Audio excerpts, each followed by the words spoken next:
Efesus 4 ayat 27 dikatakan, dan janganlah beri kesempatan kepada iblis.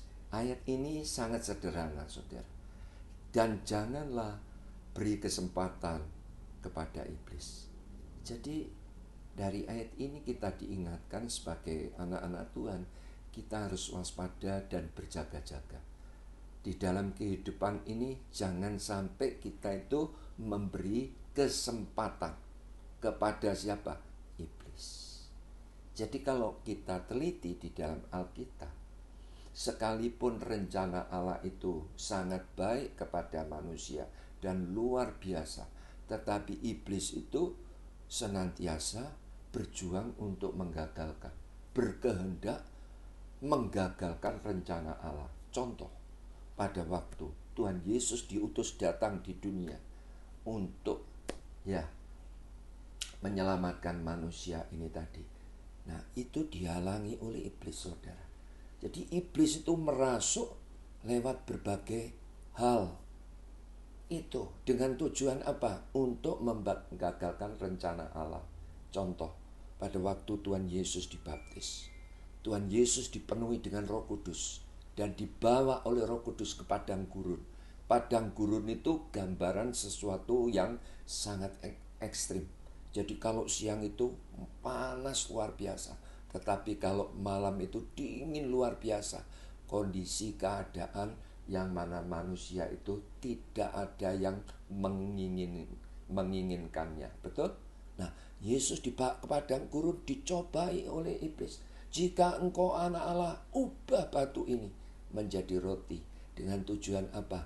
Iblis selalu berkehendak menggagalkan rencana Allah. Tapi di sini Tuhan Yesus menang enggak? Menang. Tidak berhenti sampai di situ. Tuhan Yesus diajak ke sebuah tempat dan diperlihatkan dengan keberadaan dunia ini.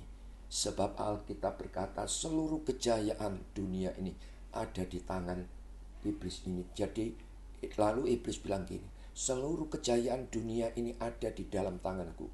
Dan kalau hari ini engkau mau sujud menyembah kepada aku, maka dunia akan aku kembalikan kepadamu.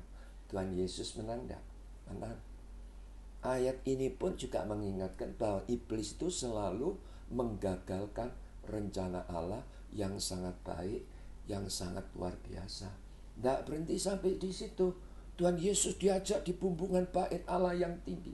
Dan kemudian iblis bilang gini, jatuhkan dirimu dari atas ke bawah, sebab ada tertulis tentang engkau, pasukan malaikat akan diutus untuk menatang dan kakimu tidak terantuk kepada batu. Tuhan Yesus menang atau kalah? Menang. Dari ayat ini pun juga kita lihat bahwa iblis itu selalu berjuang untuk menggagalkan rencana Allah. Apalagi saudara, pada waktu Tuhan Yesus pada waktu Tuhan Yesus memberitakan Injil, nah dimusuhi enggak dengan ahli Taurat, orang-orang Farisi. Nah itu saudara, itu juga salah satu bentuk bahwa iblis itu merasuk melalui rekan-rekan sepelayanan.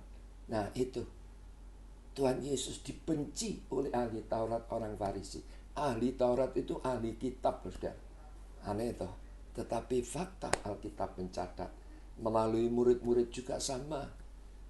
Petrus, murid yang paling militan, menyangkali Tuhan Yesus berapa kali? 3 kali. Yudas, orang kepercayaan Yesus sebagai bendara, mengkhianati. Yesus dijual dengan 30 keping perak. Betul? Nah, bahkan di Getsemani Tuhan Yesus mengalami pergumulan. Pada waktu Tuhan Yesus mengalami pergumulan, dia bilang gini, hatiku sangat sedih, rasanya aku pengen mati. Tuhan Yesus bilang gitu, saudara. Lalu Tuhan Yesus berdoa di dalam pergumulannya. Dia minta tolong kepada murid-muridnya Petrus, Yohanes, dan Yakobus supaya didukung di dalam doa. Malah tidur. Betul enggak? Nah itu bukti bahwa iblis itu selalu merasuk orang-orang yang ada di sekitar untuk menggagalkan rencana Allah. Gitu. Jadi pada waktu Tuhan Yesus diperhadapkan, dipersidangkan oleh imam-imam besar yang bernama Hanas, Kayafas, Ya, Herodes ditanyai, saudara.